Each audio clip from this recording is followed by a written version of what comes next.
Second service, how we doing? I know, we were supposed to be outside, but we're inside. I was so disappointed because I was looking forward to just preaching one time instead of 3 times. So, people keep coming up to me and saying, wow, good call on, canceling the outdoor service. But I have to give credit where credit is due. There's actually a meteorologist who attends neighborhood church. And we were like, hey, man, what should we do? So, Gerald, thank you, buddy. It was definitely, we were wanting to do it, but I didn't think it was going to be this wet. I'm kind of bummed out. Also, kind of a crazy week for me. You probably know, I'm a big baseball fan. This is my favorite time of year, and I'm a big San Diego Padre fan. Yeah. There's a lot of people in this room not going to heaven. So and so I'm such a big baseball fan, such a big Padre fan. You may not be aware, but the Dodgers and the Padres, they were in Korea for the first 2 games of the Major League Baseball season. And since it was Korea, the timing was a little weird, so the game started at 3 in the morning. So on Wednesday morning at 3 a.m., I got up to watch the game. And my wife gets up, it's like 5:30, she comes out, she's like, where'd you go? I was like, I told you I was gonna get up at 3. She's like, I didn't think you would. And there I was, glued to the television, and the Padres lost to the Demon Dodgers. So, you're not good people. So the Padres did win the next day, and so, but I think this weekend the actual baseball season starts. So yeah, we'll be looking forward to that. But today is the beginning of a whole other kind of week that we need to talk about. And we've mentioned this before, but the Christian church kind of follows its own sort of calendar. It's really a calendar within the calendar that we just call the church calendar. And it's sort of this sort of sacred cadence that it follows. And it's this creative retelling of the Jesus story through some of the big significant events in the life of Jesus. And today marks the biggest week in that church calendar. We call it Holy Week. And it begins on a Sunday that we call today Palm Sunday. And I'm going to get to why we call it Palm Sunday in just a moment. But then, of course, it ends 1 week from now on Easter Sunday, where we celebrate, what Christians celebrate as the anchor of our faith, the resurrection of Jesus of Nazareth. And so it's a really big deal. I mean, Holy Week, it's meant to sort of capture the heart of the Christian faith. It sort of guides us through the final days of Jesus's life, and then his execution at the hands of sort of this collaboration between the Roman Empire and the Jewish religious establishment. Then ultimately it ends with this promise of resurrection. So it's quite kind of a week, right? And we remember on Palm Sunday today, what we remember is Jesus entering the city of Jerusalem as he begins this last week of his life. And he's welcomed, as he enters Jerusalem, he's welcomed as this triumphal King and the long-awaited Jewish Messiah. And one interesting thing about Holy Week that I just want you to keep in your mind is it is an interesting week because we're meant to sort of manage attention. Because on the one hand, it's like joy and it's amazing and, here comes Jesus. But on the other hand, it's really dark and tragic, and Jesus dies, right, on what we'll celebrate this coming Friday, Good Friday. And so Holy Week is this weird paradox where joy and sadness sort of cross paths, where hope emerges from the darkest possible moment ever, where God is executed, right? I mean, so it's really sort of a dramatic week, and it's why it's the most important week, and it's why we call it Holy Week. And I will just say this, if you want to sort of dive into Holy Week a little deeper and you're not already a part of our daily devotionals that get sent right to your inbox, sign up. You can just go online or you can scan the QR code, go out to the next town. There's a million ways to sign up for our daily devotionals. But the daily devotionals this week will center on Holy Week and sort of get your brain sort of focused that direction. So I want to encourage you to do that. But here's what we're going to do today. It's very, very simple. I just want to read how an early Christian missionary named Mark records this Sunday that we call Palm Sunday. I just want to read it and just walk through it as we read it and just sort of see where we land and see what we can learn and just try to center ourselves as we make our way towards Easter weekend in a few days. So are you okay with that? We're just going to kind of Bible study this thing out and just read a passage and walk through it. I'm going to just give you some of the insights that I find particularly helpful, and then we'll just kind of call it a day. So here we go. Let's dive in. As they approached Jerusalem, this is Jesus and his entourage, if you will, as they approached Jerusalem and came to Bethphage and Bethany at the Mount of Olives. Okay, so let's just already pause right here because this is kind of significant. We have to ask, where are we in the Jesus story? And we need to know that Jesus has been hanging out in a community called Jericho. So he's been in this little town called Jericho, and now he's making his way to the city of Jerusalem. And now this journey, what you may not know, the geography is a bit significant here. It's actually a fairly dramatic hike. It's only 12 miles, but Jericho's the lowest city in the world. It sits at 800 feet below sea level. And they've got to make in 12 miles, they're gaining about 3,000 or so feet of elevation gain, kind of up and down on this mountain ridge all the way to the city of Jerusalem. And it would be like if we could move Yosemite Valley floor 12 miles from us, and we just hiked from here to the Yosemite Valley floor in 12 miles. It would be that kind of elevation gain. And don't forget that Israel's like a hot, dry desert. It's not awesome, right? And so they're making this pretty intense hike through hot, dry desert all the way to Jerusalem. Ultimately, though, they're making this pit stop at Bethany, which is sort of sitting on the backside of a hill that we call the Mount of Olives. And the picture you're seeing on the screens now, this is the view from the top of the Mount of Olives looking down into the city of Jerusalem. And where you see that gold dome that we today call the Dome of the Rock, and it's a holy site for Islam, that was the site of the Jewish temple, which is what would have been there when Jesus is there. So that's kind of where we are in the story and sort of the geography and why it kind of all matters. And then we probably have to ask, why is Jesus on his way to Jerusalem? Why would he go anyway? And he does have a great reason. It's to celebrate something called Passover. Now, this is we cannot sort of overemphasize the importance of Passover within the Jewish community even today. It's been going on for thousands of years, ever since the nation of Israel was sort of miraculously freed from the bonds of slavery to the Egyptian people. And here's what happened. So this thousands of years ago, the Jewish people, they're slaves to the Egyptians, and then God comes to the Hebrew people and he says, look, I'm going to send an angel of death tonight, and this angel of death is going to take out all the firstborn. But if you want me to pass over your home, then I want you to sort of smear the blood of an innocent lamb on your doorpost, on your door frame. And if I see the blood, I will pass over your house. And so all of the Hebrew people, they do that. They sacrifice lambs and they put the lamb's blood on their door frames. And wouldn't you know it, that night,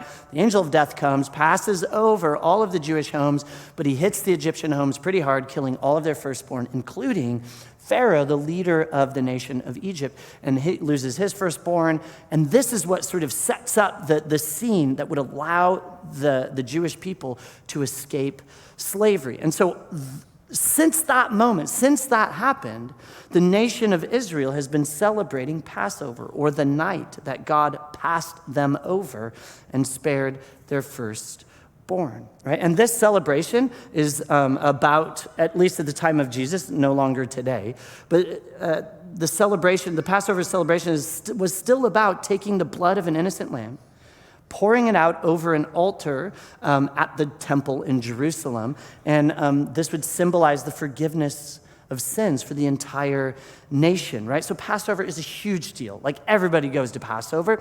Jesus would have been joined on that journey from Jericho to Jerusalem by tens of thousands of other Jewish pilgrims. And they are all fired up for Passover. So on the way, they would have been singing and praying and dancing and feasting. I mean, it would have been just a whole party. But eventually, Jesus and his entourage, they do make it to the top of the Mount of Olives, to a little community just on the backside called Bethany. But Jesus is kind of tired of walking at this point, and he decides he wants to finish up his trip from Mount of Olives into Jerusalem, short little trek, kind of down the hill, then back up another little hill to the city. That he doesn't want to walk anymore. He wants to get a ride into the city. And so here's how the story continues. Jesus sent two of his disciples, saying to them, "Go to the village ahead of you, and just as you enter it, you will find a colt tied there, which no one has ever ridden. Untie it and bring it here. And if anyone asks you, 'Why are you doing this?' say, 'The Lord needs it, and we'll send it back here shortly.'" They went and found a colt outside in the street, tied at a doorway. As they untied it, some people standing there asked, "What are you doing untying that colt?" They answered as Jesus had told them to, and the people let them go. When they brought the colt to Jesus and threw their cloaks over it, he sat on it. Okay, I know it's kind of a weird passage, like why is Jesus doing all of that? But Jesus really is being incredibly intentional about choosing what we know from other records that we have of this moment. It's a colt, it's a donkey. It's a donkey. And Jesus is extremely intentional about choosing a donkey to ride into the city of Jerusalem on. What he's doing is he's actually reenacting a prophecy from several hundred years earlier by an ancient Hebrew prophet named Zechariah. And here's what Zechariah said, hundreds of years. And this passage is all about the coming of the long-awaited Jewish Messiah. And here's what Zechariah wrote. "Rejoice, O people of Zion. Shout in triumph, O people of Jerusalem. Look, your king is coming to you. He is righteous and victorious, yet he is humble, riding on a donkey." And we learn that this donkey's never been ridden. And its first passenger is, of course, God in human flesh, coming to rescue all of creation. Quite literally, this donkey is carrying the weight of the whole world on its back. And Jesus would have been able to see the temple at the time, one of the most magnificent structures in the whole world, right? And people they're camping all over the hillside, all around the city of Jerusalem, because the city of Jerusalem at the time of Jesus could only hold, we think, about 50,000 people. But historians think maybe 100 to 120,000 people showed up for Passover. So not everybody could actually stay in the city. In fact, we know that Jesus himself doesn't even stay in the city, right? But they're camping all around the city, right? And so this is sort of what's happening. And I would say this. The other thing, so Jesus is looking out, there's crowds everywhere, he's on the donkey, so at the top of the Mount of Olives, he sees the temple. The other thing he can see right to the right of Jesus' view would have been a Roman fortress called the Fortress of Antonia.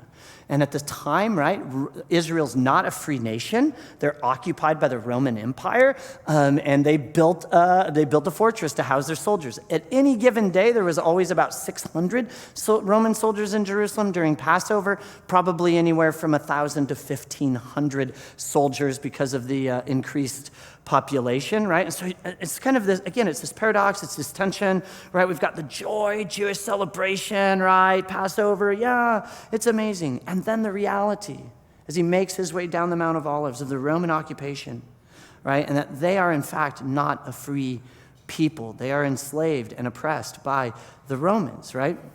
And so, again, I've already mentioned Jesus is very intentional about the ride he's taking into Jerusalem. He's also very intentional about the day and the time that he's entering the city of Jerusalem. 2,000 years ago, when Jesus is making the ride, it wasn't called Palm Sunday. It was called Lamb Selection Day. Lamb Selection Day. And Lamb Selection Day was the day that you and your family would go choose a lamb that you would offer as a sacrifice. And this would sort of represent the forgiveness of sins for your family in particular. Lamb Selection Day, a huge deal, right? And everyone's excited, right? Because again, you're choosing this lamb that's going to represent the sins of your family, such a big deal. And I mean, just imagine the scene. There's like 120,000 people trying to find that perfect lamb, right? Just imagine like all of Visalia, essentially, going to Hillcrest Farms to get their Christmas tree, right, in Reedley, all on the same day.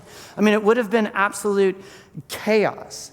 And maybe one question we should ask is why Jesus chose that day. I mean, is there something significant about Lamb Selection Day, or was just Sunday a good travel day? You know, what's going on. And the reality is there's actually huge sort of spiritual significance to the day Jesus is entering the city of Jerusalem. But to grasp it, we actually have to go back 3 years. Jesus is just sort of kicking off his ministry, kind of going public with everything. And he wants to be baptized. He's got a cousin that today we call John the Baptist or John the Baptizer, who's out by the Jordan River, sort of this major river that goes through Israel. And he's baptizing people. And Jesus decides that he wants to be baptized too. So he shows up for John to baptize him. And when John sees Jesus coming, John says something incredibly significant. Here's what he says. He says, "Behold, the Lamb of God sent to take away the sins of the world."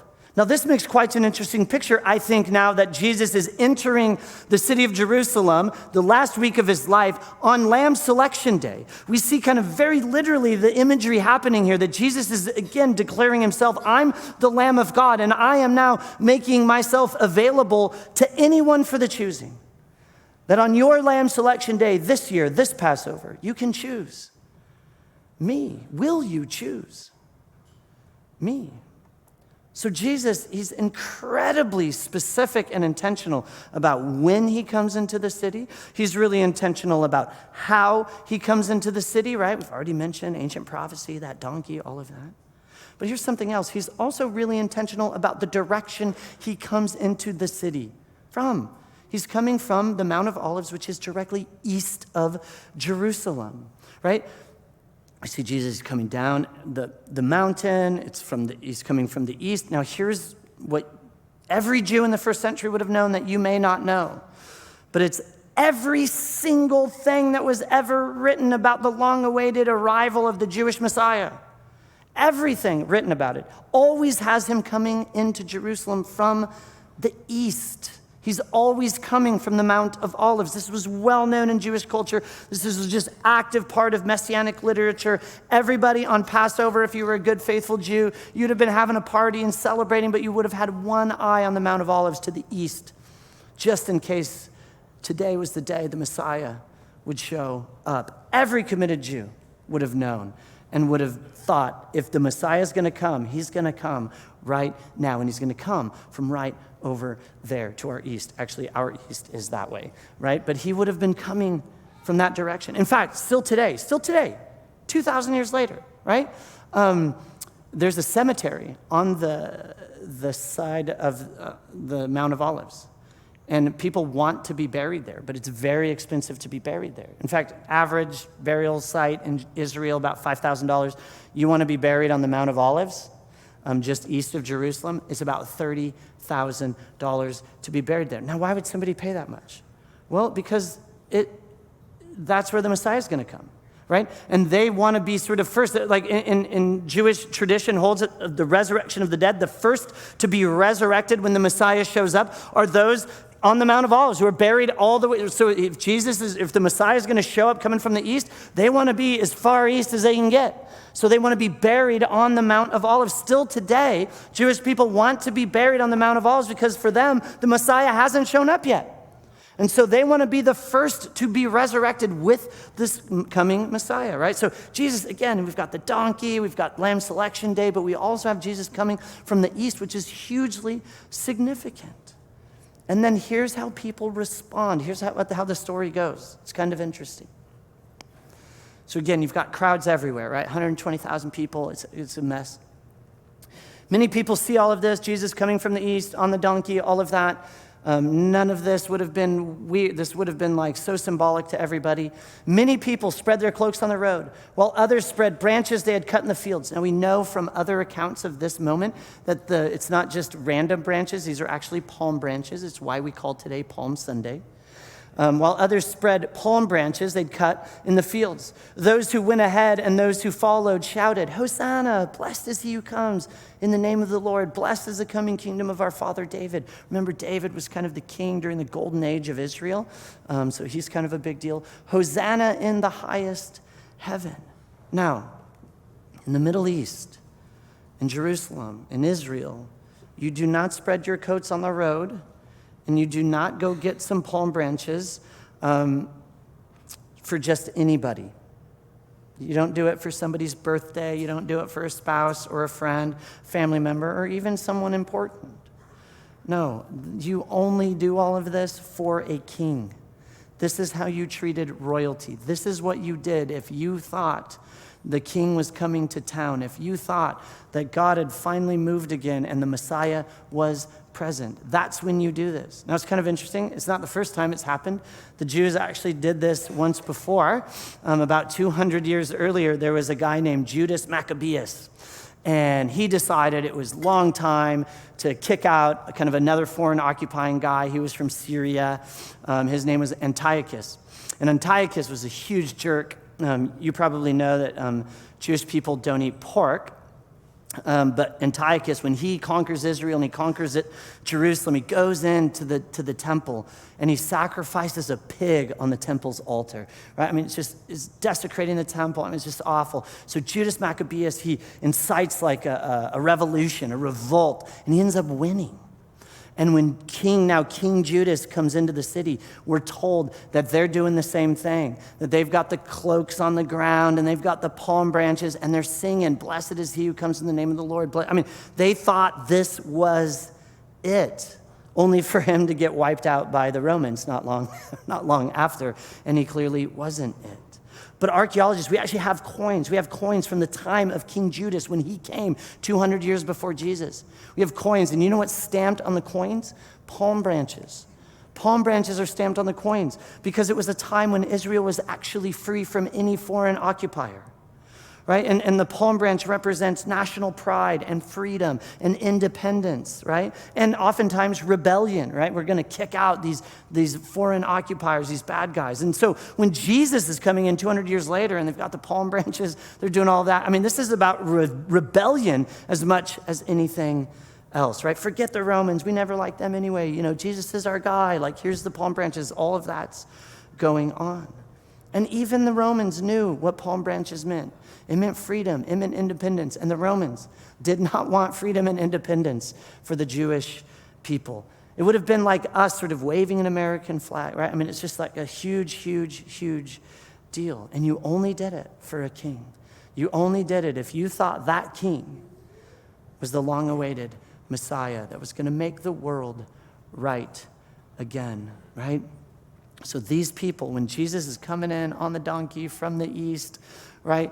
Palm branches, the whole thing. What they're doing is they're saying, "Long live the King. Hail the King. Worship the King, our Messiah," right? I mean, this is a big deal. But not everybody is happy about it. In fact, there's one demographic of that 120,000 people. There's one demographic that's absolutely freaking out that this is happening. They're stressed out of their minds that the crowds are going nuts for Jesus. Because again, they're fully aware that the Romans are fully aware what all of this means. And they're pretty afraid that the Rome is going to respond violently because the Romans don't like their subjects declaring other people king. That's not how it works. And so there's this demographic. They're actually a group of religious leadership within Judaism. It was a sect known as the Pharisees. And they go to Jesus, right, in the middle of all of this, and they're like, "Jesus, you have got to tell these people to be quiet. You've got to tell them to shut up. The Romans are not going to like this. Please be quiet." Here's how it gets recorded. But some of the Pharisees among the crowd said, "Teacher," they're talking to Jesus, "rebuke your followers for saying things like that." Like, come on. Like, I get it. You're on a power trip, Jesus, but you got to tell them to be quiet because if they're not quiet, the Romans may shut this down hard. They may shut it down violently, right? And then Jesus responds to this. I mean, it's just such a fascinating thing that Jesus does. You know, he's at the center of this. I mean, he's why all of this is happening.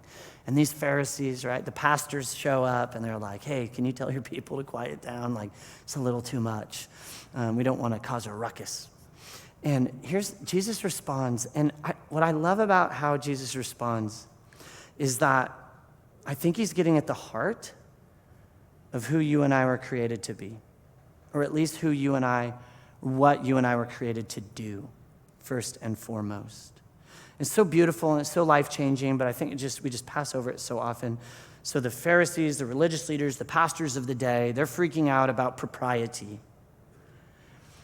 Please tell them to stop singing worship songs to you, Jesus. And here's how Jesus responds. Well, I could, but if they kept quiet, then the stones along the road would burst into cheers. It's kind of interesting, right? So just take a moment. Again, just picture the scene. Keep this scene in your mind. Streets of Jerusalem, buzzing with excitement. Jesus riding in on a donkey. The crowd's going wild. Shouts of praise, worship, long live the king vibes. Everyone can just feel it. A new era is being ushered in.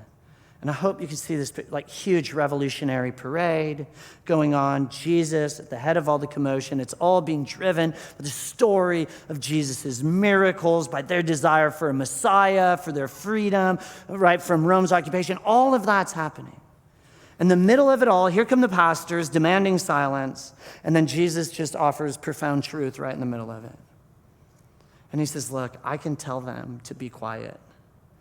But even if they are quiet, then nature will go ahead and testify to what's happening here today, that the king has arrived, that God has shown up, and everything's about to be made right again.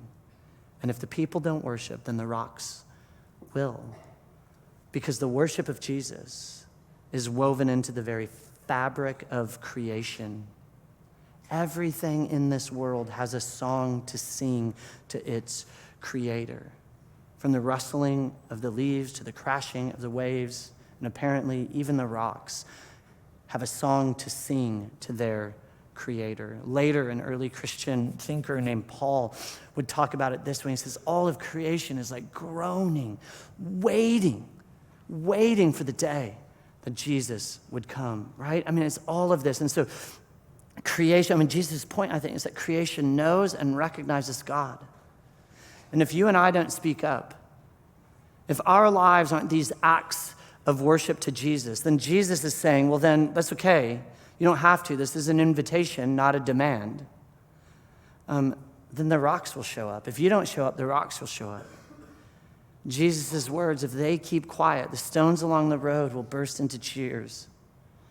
It's an invitation, I think, for us to consider as we begin Holy Week, right? It's our own recognition, like where are we at in regards to our own recognition of Jesus as King? I mean, it's this kind of a big deal. Maybe you're here and you're like, Forrest, you're out of your mind, and you're here and you're not a Jesus person. It's okay. You do not, we say all the time, you can belong here and be a part of who we are and not believe what it is that we believe. But at the heart of what we believe at Neighborhood Church is that it's all about Jesus. And it's always been about Jesus.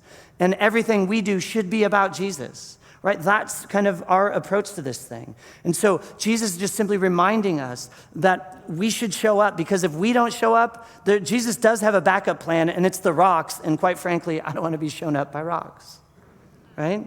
And so as we begin the holiest of weeks in the Christian tradition, we start by reminding ourselves of the core of our identity. And the core of our identity isn't what we do. The core of our identity isn't what we've achieved. The core of our identity isn't kind of what we know or what we've accumulated, or maybe even on the flip side, what tragedy or challenge in our life that's come to define us. It's not any of that. The core of our identity is that you and I were meant to worship. We are defined by who or what we worship. And from the Christian tradition, we say that we worship Jesus. He is our King. The Christian perspective that says you and I are first and foremost created to acknowledge and worship Jesus and to pledge allegiance to him as our King. Our lives are meant to be these living statements of Jesus' goodness, his grace, his sovereignty, right? And ultimately his love. And yet, it's just an invitation. We have the choice. We can remain silent. But if our lives fail to reflect the worship due him, then Jesus himself has declared it's okay. The rocks will do your job for you. And so to wrap up this morning, I just thought it was maybe most appropriate that we close by worshiping. And so I invited the band just to come out and just kind of lead us in singing one more song. As we just worship and acknowledge Jesus as King, his sovereignty, his lordship, that he is worthy and due our worship. And again, you may not be there or able to kind of acknowledge that, and that's perfectly okay. But if you are here, I would say the best way we could start Holy Week is by worshiping and praising Jesus as King. So would you stand with me? And let me pray, and the band will lead us in one last song. Father, and thank you. Thank you for Holy Week. Thank you that there is this sacred cadence that we can follow and sort of shape our lives around. And today's such a huge day in that rhythm where we just remind ourselves that we were meant to worship. We were designed to worship, to offer you praise, to pledge our allegiance to you, Jesus. And you've invited us to do that, and we have the choice to not. And that you've got a backup plan, the rocks. But this Palm Sunday, this Holy Week, may we not leave it up to the rocks. May we be a people who give you the worship you deserve. Jesus, we love you. It's in your name we pray. Amen.